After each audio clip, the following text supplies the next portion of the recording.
السلام علیکم ورحمۃ اللہ وبرکاتہ، نحمدہ ونصلی علی رسولہ الکریم، اما بعد۔ الحمدللہ آج ہم لوگوں نے 27ویں پارے کی تلاوت کو سنا، جس میں سورہ زاریات سے ابتدا ہوئی۔ سورہ زاریات کا کچھ حصہ کل پڑھا گیا تھا، کچھ حصہ آج پڑھا گیا، جس کی ابتدا میں اللہ رب العالمین نے فرعون کے واقعے کو ذکر کیا، کچھ اس کے بارے میں ارشاد فرمایا۔ اس کے بعد اللہ رب العالمین آیت نمبر 56 کے اندر ارشاد فرماتا ہے، وما خلقت الجن والانس الا لیعبدون، میں نے جنات اور انسان کو صرف اپنی عبادت کے لیے پیدا کیا ہے۔ یعنی اللہ رب العالمین سورہ زاریات کی آیت نمبر 56 کے اندر ہمیں ہماری پیدائش کا مقصد بتا رہا ہے کہ یہ مت سمجھنا کہ ہم نے تمہیں بلا مقصد کے پیدا کر دیا، یا تمہارے پیدا کرنے کے پیچھے ہمارا کوئی لاجک اور کوئی ایم نہیں تھا کہ تم آؤ کھاؤ پیو مرو اور ختم ہو جاؤ، ایسا نہیں ہے۔ اللہ رب العالمین کہتا ہے کہ میں نے جب تمہیں دنیا میں پیدا کیا تو پیدا کرنے کا ایک مقصد تھا کہ تمہیں میری عبادت کرنا ہے۔ اب عبادت کرنے کا مطلب کیا ہوا؟ عبادت کرنے کا مطلب ہرگز یہ نہیں کہ صرف آدمی نماز پڑھ لے، روزے رکھ لے، زکوٰۃ حج دے دے، کام پورا ہو گیا۔ کیونکہ ایسی عبادت کے لیے، یعنی نماز اور ذکر کے لیے تو فرشتے ہی کافی ہیں، اور فرشتے بھی اگر اللہ کی عبادت نہ کریں تو اللہ کو کوئی فرق نہیں پڑنے والا۔ اللہ تعالیٰ عبادت کہا جاتا ہے، علامہ ابن تیمیہ نے اس کی تعریف کی، ہوا اسم جامع لکل ما یحبہ اللہ ویرضاہ من الاقوال والاعمال الظاہرۃ والباطنہ۔ عبادت کہا جاتا ہے ہر منہ سے کہی گئی بات، ہر بدن سے کیا گیا عمل، چاہے دکھا کر کیا جائے چاہے چھپا کر کیا جائے، جس کا مقصد اللہ کو راضی کرنا ہو، اسے عبادت کہا جاتا ہے۔ تو عبادت میں صرف نماز، روزہ، زکوٰۃ، حج نہیں آتا۔ عبادت کہا جاتا ہے نیک سلوک کو، عبادت کہا جاتا ہے ماں باپ کی فرما برداری کو، عبادت کہا جاتا ہے حقوق العباد کو، عبادت کہا جاتا ہے ہر اچھا عمل، یہاں تک کہ راستے سے تکلیف دہ چیز ہٹانا، ہر خوف، توکل، بھروسہ، ڈرنا، دعا مانگنا، یہ ساری چیزیں عبادت ہے۔ تو اللہ تعالیٰ کہتا ہے اس مجموعہ، یعنی اس پوری چیزوں پر عمل کرنے کے لیے میں نے تمہیں دنیا میں پیدا کیا ہے۔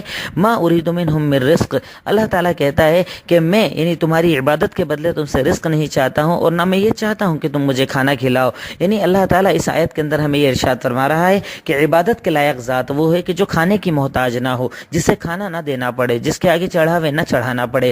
معبود وہ ہے کہ اللہ تعالیٰ اپنے بارے میں کہتا ہے کہ میں تم سے رزق نہیں چاہتا، بلکہ اللہ کون ہے؟ ان اللہ هو الرزاق ذو القوۃ المتین، بلکہ اللہ تعالیٰ تو وہ ہے جو سب کو روزی دینے والا اور بڑی سخت پکڑ کرنے والا ہے۔ یعنی عبادت کے لائق کون؟ وہ جو روزی دیتا ہے، سب کو کھانا کھلاتا ہے، جو خود محتاج نہیں، جسے خود بھوک نہیں لگتی۔ جیسا کہ اللہ تعالیٰ نے پیچھے واقعات کے اندر حضرت مریم اور ان کے بیٹے یعنی حضرت عیسیٰ علیہ السلام کے بارے میں بھی کہا تھا کہ کانا یاکلان الطعام، وہ دونوں کھانا کھایا کرتے تھے، یعنی وہ دونوں بھی اللہ رب العالمین کے محتاج تھے، اور نبی بھی تھے۔ تو نبی اس معنی میں کہ حضرت عیسیٰ انسانوں میں سے تھے، تم میں سے درمیان سے بھیجا گیا، تم کیوں شک کرتے ہو ان کی نبوت کے بارے میں؟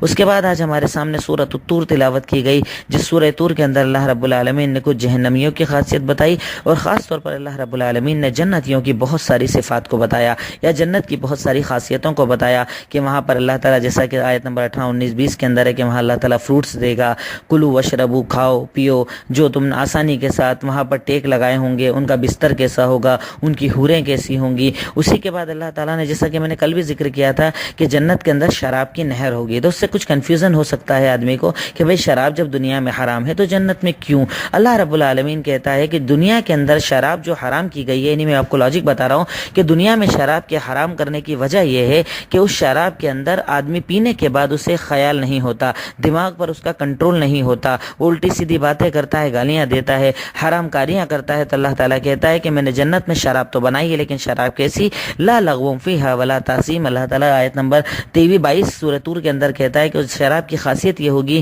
کہ اسے پینے کے بعد آدمی کا دماغ بھٹکے گا نہیں، اور وہ گناہ کے کام کرے گا نہیں، یعنی اللہ تعالیٰ کی اطاعت پر باقی رہے گا۔ تو وہاں جنت میں شراب کی بھی نہر ہوگی، دودھ کی بھی نہر ہوگی، شہد کی بھی نہر ہوگی، اور اللہ تعالیٰ کی بہت ساری نعمتوں کا اللہ تعالیٰ نے ذکر کیا۔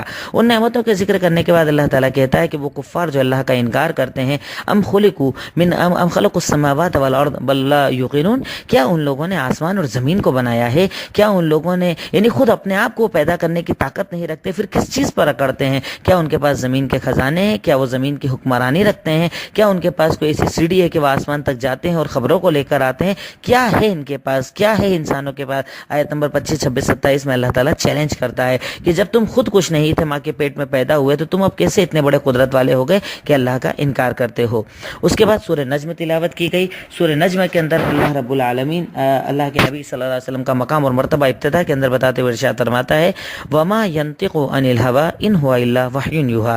سورہ نجم کی آیت نمبر 3 اور 4 میں اللہ تعالیٰ ارشاد فرماتا ہے کہ یہ نبی جو تمہارے پاس آئے ہیں، ان کا مقام اور مرتبہ اتنا اونچا ہے کہ یہ اپنی طرف سے کچھ نہیں کہتے، اپنی خواہشات سے نہیں کہتے، اپنی طرف سے نہیں کہتے، یہ جو کہتے ہیں وہ رب العالمین کی طرف سے وحی ہوتی ہے، اللہ کا کلام ہوتا ہے۔ اللہ رب العالمین نے انہیں چنا ہے، انہیں وہ مقام اور مرتبہ دیا ہے کہ اللہ تعالیٰ نے ایک تو وحی نازل کی جو قرآن ہے، یعنی قرآن کی شکل میں وحی ہے، اور ایک وحی وہ ہے جو اللہ کے نبی صلی اللہ علیہ وسلم کی زبان سے جاری ہوتی ہے، یعنی اللہ کے نبی صلی اللہ علیہ وسلم جو کہتے ہیں وہ اللہ تعالیٰ کا کلام ہوتا ہے۔ رب العالمین نے یہ مقام اور یہ مرتبہ صرف اور صرف ہمارے اور آپ کے نبی محمد الرسول اللہ صلی اللہ علیہ وسلم کو عطا کیا، ان کے علاوہ یہ مقام کسی کو نہیں دیا گیا۔ اس کے بعد اسی صورت کے اندر اللہ رب العالمین آگے ارشاد فرماتا ہے کہ رب کون ہے، رب العالمین کون ہے؟ اللہ تعالیٰ ارشاد فرماتا ہے آیت نمبر 43-44 کے اندر کہ انہ ہوا اضحک و ابکا، اللہ وہ ہے جو ہنساتا ہے اور رلاتا ہے، وانہ ہوا امات و احیا، اللہ وہ ہے جو مارتا ہے اور زندگی دیتا ہے، اللہ وہ ہے کہ جس نے ہر چیز کو جوڑے سے بنایا ہے، نطفے سے بنایا ہے، من نطفۃ نزا، نطفے سے اللہ رب العالمین نے ہر چیز کو بنایا ہے۔ تو رب العالمین بار بار نطفے کا ذکر کر کے، منی کے حقیقت قطرے کا ذکر کر کے ہمیں اس چیز کی طرف لے جانا چاہتا ہے، ہماری رہنمائی کرنا چاہتا ہے، یا ہمارا اٹینشن اس طرف لے جانا چاہتا ہے کہ انسان گھمنڈ کرنے کے پہلے، تکبر کرنے کے پہلے اپنی پیدائش پر تو غور کر لے۔ تو کچھ نہیں تھا، ایک حقیر پانی باپ سے نکلا، ماں میں داخل ہوا، اور اس پانی کو میں نے جمع کروایا، پھر اس سے خون بنایا، پھر گوشت کا لوتھڑا بنایا، پھر ہڈیاں پہنائی، اور تو انسان بن گیا۔ پھر تو میرا انکار کرتا ہے، میری شریعت پر اعتراض کرتا ہے، میرے بھیجے ہوئے قرآن کو نہیں مانتا، کیوں اتنا کرتا اور کیوں اتنا تکبر کرتا ہے؟ رب العالمین نے اسے ناپسند فرمایا ہے۔ اس کے بعد ہمارے سامنے سورۃ القمر تلاوت کی گئی۔ قمر نجم کہا جاتا ہے ستاروں کو، قمر کہا جاتا ہے چاند کو۔ چونکہ اللہ تعالیٰ یہ بتانا چاہتا ہے کہ چاند پھٹ جائے گا یا چاند پھٹا، وہ سب چیزیں بتانا رب العالمین کا مقصد ہے، اور اس میں اس واقعے کی طرف بھی اشارہ ہے کہ ابو جہل نے کہا تھا کہ چاند کے 2 ٹکڑے کر کے دکھاؤ، اللہ کے نبی نے اپنی انگلی سے اشارہ کیا اور چاند 2 ٹکڑے ہو گیا، اس کا بھی ذکر اسی کے اندر ہے۔ اللہ رب العالمین نے سورت کے اندر خاص طور پر ایک بات، یعنی کئی عذابوں کا ذکر ہے، قوموں کا ذکر ہے، لیکن ایک پیاری چیز جو بار بار دیکھنے میں آتی ہے وہ یہ، اللہ تعالیٰ ارشاد فرماتا ہے، ایک آیت کو اللہ تعالیٰ نے کئی بار اس سورت کے اندر ریپیٹ کیا ہے، وَلَقَدْ يَسَّرْنَا الْقُرْآنَ لِلذِّكْرِ فَهَلْ مِن مُدَّكِرٍ، ہم نے قرآن کو بے شک آسان بنایا ہے، یعنی لقد، قد کا جو لفظ آتا ہے وہ 100% گارنٹی بتانے کے لیے آتا ہے کہ ہم نے 100% قرآن کو آسان کیا ہے ذکر کے لیے، نصیحت کے لیے۔ تو ہے کوئی نصیحت حاصل کرنے والا؟ اس آیت سے صاف صاف پتہ چلتا ہے کسی مولوی کی نہیں، کسی عالم کی نہیں، کسی مفتی کی نہیں، کسی مسلک کی نہیں۔ اب قرآن کی بات دیکھیں، قرآن کی اس آیت کا ترجمہ دیکھیں، سورہ قمر آیت نمبر 27 کے اندر اللہ تعالیٰ کہتا ہے کہ ہم نے قرآن کو آسان کیا ہے۔ لفظی ترجمہ آپ کسی سے کروائیے تو یہ پتہ چلتا ہے کہ رب العالمین نے اپنے کلام کو آسان کیا ہے۔ اب اگر کوئی مولوی صاحب کہتے ہیں کہ قرآن کو سمجھنے کے لیے 17 علوم، 18 علوم، یہ چاہیے وہ چاہیے، تو انہیں آپ یہ بتائیے کہ ہمارا رب سورہ قمر میں ایک آیت کو کئی بار ریپیٹ کر کے ہمیں یہ بتا رہا ہے کہ قرآن آسان ہے، لیکن ہاں قرآن مشکل ہے کن کے لیے؟ جو نصیحت حاصل نہیں کرتے، جو قرآن کو پڑھتے ہی نہیں۔ قرآن کو کب پڑھتے ہیں؟ رمضان میں طوطے کی طرح تلاوت کی، رکھ دیا، نئے گھر میں سجا کر رکھ دیا، اچھے اچھے غلاف کے اندر رکھ دیا، قسم کھانے کے لیے جھگڑوں میں استعمال کر لیا، یا زیادہ بیماری ہوئی تو تعویذ کے طور پر استعمال کر لیا۔ رب کہتا ہے قرآن ان لوگوں کو فائدہ دینے والا نہیں، قرآن ان کو فائدہ دیتا ہے جو قرآن کو صرف اس استعمال کے اندر نہیں، قرآن کو سمجھتے ہیں، پڑھتے ہیں، تدبر کرتے ہیں، غور کرتے ہیں، عمل کرتے ہیں۔ اللہ تعالیٰ قرآن میں کہتا ہے کہ ہم نے قرآن کو کیوں نازل کیا؟ لیدبروا آیاتہ، تاکہ تم قرآن کی آیتوں پر غور کرو، تدبر کرو، ڈیپ کے اندر جاؤ، تلاش کرو، تو تمہیں قرآن کے اندر موتی ملیں گے، حلال ملے گا، حرام ملے گا، سیکھنے کو ملے گا، رہنمائیاں ملے گی، پرانی قوموں کے عذاب کا تذکرہ ملے گا، پرانی قوموں کی کمیاں ملیں گی، تاکہ تم ان کو بدل کر اپنی ایک اچھی زندگی بنا سکو، ایک اچھی زندگی جی سکو۔ اللہ تعالیٰ نے اس کے لیے قرآن کو آسان کیا ہے۔ تو اب آپ کے پاس اگر کوئی آ کر یہ کہے کہ قرآن مشکل ہے، تو سورہ قمر کی آیت بتانا کہ ہمارے رب نے قرآن آسان کیا ہے۔ اور اس کی ایک دلیل یہ بھی دے سکتے ہیں کہ آج آپ دیکھیے کئی غیر مسلم، سینکڑوں لاکھوں کی تعداد میں آپ کے سامنے ایسے غیر مسلم ہیں کہ جنہوں نے کبھی قرآن کو نہیں پڑھا، کبھی قرآن کو نہیں سنا، انہوں نے قرآن کی کبھی تلاوت کو نہیں کی، ان کو انگلش میں کسی نے قرآن دیا، سمجھے پڑھے مسلمان ہو گئے، ہندی میں دیا سمجھے پڑھے مسلمان ہو گئے، مراٹھی میں دیا سمجھے پڑھے مسلمان ہو گئے۔ یعنی ایک غیر مسلم جس نے کبھی قرآن سنا نہیں ہے وہ قرآن کو سمجھ بھی لیتا ہے اور مسلمان ہو جاتا ہے، اور ایک وہ مسلمان بچہ جو بچپن سے الف با تا سا پڑھتا ہے، جمعہ میں قرآن سنتا ہے، نماز میں قرآن سنتا ہے، قرآن کا ترجمہ سنتا ہے، وہ قرآن کو نہیں سمجھ پائے گا۔ تو اس سے پتہ چلتا ہے کہ کہیں نہ کہیں کوئی گڑبڑ ہے، کوئی ہے جو اس میں گڑبڑ کر رہا ہے۔ اللہ نے تو آسان کیا ہے لیکن کوئی اور ہے جو اسے مشکل کرنے میں لگا ہوا ہے، تاکہ اگر قرآن سے لوگ دور رہیں گے تو میری دکان چلتی رہے گی، قرآن کے قریب ہو جائیں گے تو میری بھیڑ کم ہو جائے گی۔ یقیناً قرآن کو پڑھنے والا الحمدللہ دین کو سمجھتا ہے، حلال اور حرام کو سمجھتا ہے۔ میں یہ نہیں کہتا کہ قرآن کو سمجھ لینے کے لیے کوئی ضرورت نہیں، ڈائریکٹ قرآن کو آپ سمجھے۔ یقیناً قرآن کو سمجھنے کے لیے علماء کی ضرورت ہے، دینداروں کی ضرورت ہے، جہاں کہیں کنفیوژن ان سے سیکھا سمجھا جائے، لیکن اس کا مطلب یہ نہیں کہ قرآن اتنا مشکل ہے کہ آپ اسے ڈائریکٹ پڑھ ہی نہیں سکتے۔ اس کے بعد آج ہمارے سامنے سورۃ الرحمن تلاوت کی گئی، بڑی پیاری سورت، بڑی پیاری آیتیں۔ اس میں ایک آیت کو اللہ تعالیٰ نے 31 بار ریپیٹ کیا ہے۔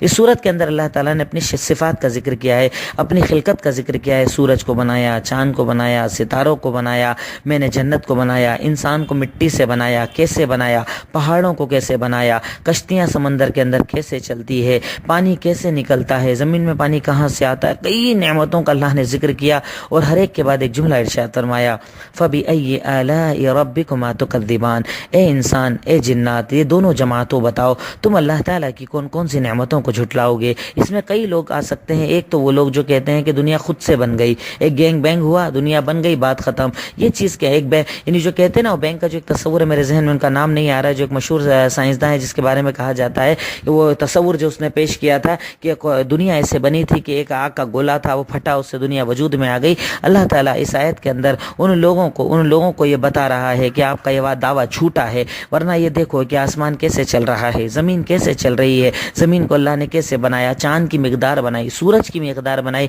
یہ سارے باتیں اس بات پر دلیل ہیں کہ اس کا کوئی بنانے والا ہے۔ آج اگر اس ترقی کے دور میں کوئی آدمی یہ کہے، موبائل ہاتھ میں لے اور کہے کہ موبائل خود سے بن گیا، تو ہم اسے پاگل اور بیوقوف کہیں گے کہ موبائل خود سے نہیں بن سکتا، موبائل ہے تو مطلب کوئی بنانے والا ہے۔ تو سوچئے، اتنی بڑی کائنات، اتنی بڑی دنیا، یہ آسمان، یہ زمین، اتنی بڑی کائنات کیا بنا کسی بنانے والے کے وجود میں آ گئی؟ ایسا ہرگز نہیں ہے۔ اس کائنات کا بنانے والا ہے، اس کائنات کو وجود دینے والی ذات اللہ رب العالمین کی ہے، اور وہ ہمیں اپنی عبادت کی طرف لے کر آنا چاہ رہا ہے، عبادت کو بتانا چاہ رہا ہے کہ عبادت کی طرف آؤ، اللہ تعالیٰ کو مانو، اللہ تعالیٰ کا تصور اپنے دلوں کے اندر پیدا کرو۔ اس کے بعد سورہ رحمان کے بعد ہمارے سامنے آج الحمدللہ سورۃ الواقعہ تلاوت کی گئی۔ سورۃ الواقعہ کے اندر اللہ رب العالمین نے 3 طرح کے لوگوں کا ذکر کیا۔ ایک پہل جنت میں جانے والے لوگ، دوسرے سیدھے ہاتھ میں جن کے اعمال نامہ دیا جائے گا یعنی جنتی لوگ، تیسرے جہنمی لوگ۔ اللہ تعالیٰ نے سورت کے اندر جنتیوں کی صفات، ان کو ملنے والی نعمتوں کا تذکرہ کیا کہ وہ ٹیک لگا کر بیٹھے ہوں گے، بڑے آرام سے بیٹھے ہوں گے، بچے ان کے کاس کے اندر جو چیزیں پینے کی ہے وہ پلا رہے ہوں گے، ان کو جانوروں کا جو گوشت پیش کیا جائے گا، کیا کیا نعمتیں جنت کے اندر ہوگی۔ اللہ تعالیٰ نے ان تمام کا ذکر کیا، کئی چیزوں کو ارشاد فرمایا، اور اس کے بعد اللہ کہتا ہے کہ سوچو، تم جو زمین کے اندر دانہ لگاتے ہو، اللہ اگر نہ اگائے تو کیا وہ اگ سکتا ہے؟ سوچو، اگر تمہارا پانی تو تم زمین سے نکالتے ہو، اللہ اگر اسے نیچے پہنچا دے تو کیا کوئی طاقت ہے جو زمین سے پانی نکال دے؟ ذرا سی گرمی بڑھتی ہے، بورنگ سوکھ جاتے ہیں۔ دنیا کی کوئی طاقت، سارے جتنے لوگوں کو تم نے معبود بنا رکھا ہے، سب کو ملا کر ایک ساتھ کھڑا کر دو، وہ زمین کا پانی اوپر نہیں لا سکتے۔ یہ طاقت یقیناً اللہ رب العالمین کی ہی ہے۔ اس کے بعد سورۃ الحدید تلاوت کی گئی۔ حدید کہا جاتا ہے لوہے کو۔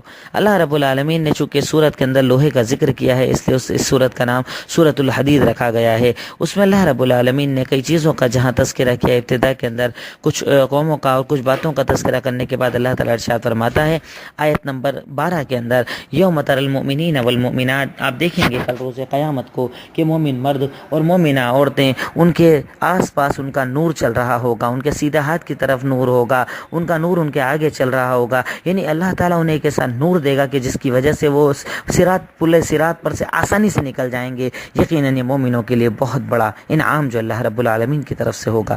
اس کے بعد اللہ رب العالمین نے آخر میں سورت کے اندر آیت نمبر 20 کے اندر دنیا کے بارے میں بتایا کہ جان لو انما الحیات الدنیا، جان لو کہ یہ دنیا جس میں تم زندگی گزار رہے ہو، لعب و لہو، صرف کھیل کود کا سامان ہے، وزینت، زینت کا سامان ہے، وتفاخر، آپس میں ایک دوسرے پر بڑا دکھانے والا سامان ہے، وتکاثر فی الاموال والاولاد، اور اس بات کے لیے یہ دنیا ہے کہ مال میں آگے کون بڑھ گیا، اسٹیٹس میں آگے کون بڑھ گیا، اولاد کس کی زیادہ ہے. لیکن یعنی ٹوٹل یہ جو تمہاری دنیا ہے صرف کمپٹیشن کا نام ہے، بڑا کون چھوٹا کون، اچھا کون برا کون، کس کا اسٹیٹس زیادہ کس کا اسٹیٹس کم. اللہ تعالیٰ کہتا ہے کہ اس کی مثال ایسے ہے کہ ایک آدمی، ایک کسان جو ہوتا ہے، کھیتی جب دانا بوتا ہے، جب وہ ہری ہوتی ہے اسے بہت اچھا لگتا ہے، لیکن ذرا سا اللہ کا عذاب آ جائے، اگر وہ سوکھ جائے اور ریزہ ریزہ ہو جائے تو سب ختم، اس کے ہاتھ میں کچھ نہیں رہتا. ویسے ہی تمہاری مثال ہے کہ دنیا کی یہ 4 دن کی زندگی تمہیں بڑا مزہ آتا ہے، بڑا اچھا لگتا ہے، خوب خوش رہتے ہو، لیکن جب اللہ تعالیٰ اگر اسے برباد کرنے پر آ جائے گا تو کیا ہوگا تمہارا، کہاں جاؤ گے، آخرت میں پچھتاؤ گے، رو گے. اس لیے دنیا کو تو جیو لیکن ایسے جیسا کہ تمہیں مسافر کی زندگی گزارنا ہے. دنیا کے اندر اتنی محنت کرو جتنی ضروری ہے، اور دنیا میں جب اللہ تعالیٰ مال دے، دولت دے، ثروت دے، طاقت دے تو اسے اللہ کے راستے میں لگاؤ. اس دنیا کو آخرت کو جیتنے کے لیے استعمال کرو، آخرت کی جنت کے لیے استعمال کرو. آخر میں اللہ تعالیٰ سے دعا ہے، اے الہی مولا رب العالمین، خالق مالک رحمان رحیم، تو ہمیں قرآن پر عمل کرنے کی توفیق عطا فرما. السلام علیکم ورحمۃ اللہ.